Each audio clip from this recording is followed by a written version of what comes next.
आज आपल्या ऑटोचं पूर्ण हँडल खोलूनच टाकावं लागलं आणि ऑटोची तर पूर्ण वाटच लागून गेली. कारण आपल्या तर पुढल्या टायराचं रिपेअरिंगचं काम निघालं होतं आणि ते आज आपल्याला पूर्ण करायचं होतं. मग काय सकाळी सकाळी ऑटोमध्ये सोयाबीनचे पोते फुल लोड भरले आणि ते आपल्याला मंडीमध्ये घेऊन जायचे होते.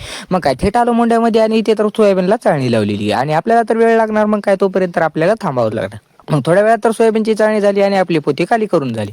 मग टायराकडे तर बघितलं तर काय टायराची तर फार वाटच लागून गेली. कारण तर शॉक अप्सर तर पूर्ण टायरालाच घासत होतं. मग ते तर आपल्याला करायचं होतं रिपेअर. मग काय लगेचच आलो मेकॅनिककडे आणि ते तर मेकॅनिकने बोलले टायरच खोलावं लागणार. मग काय इथे तर मेकॅनिकने आपलं काम चालू केलेलं आहे आणि आपल्या ऑटोला तर मग वेळच लागणार. इथे तर फुल लोड ऑटो ट्रॅक्टर आलेलं होतं. मग काय इथे तर मी बघितलं तर आपल्या मेकॅनिकने तर पूर्ण काय हँडलच खोलून टाकलं. मग काय मध्ये येऊन तर बघितलं तर हँडल आपलं काय फिरतच नव्हतं आणि चाक तर फिरायचा विषयच नव्हता. मग इथे आणि आपल्या ऑटोची तर बेरिंग गेलेली होती आणि ती आपल्याला नवीन आणून ग्रेसिंग करून डबल बसवायची होती. मग इथे तर लगेच जॅकवर ऑटो लावून घेतला आणि आपला तर टायर खोलूनच टाकला आणि आपला तर ऑटो 2 टायरावरच उभा केलेला होता.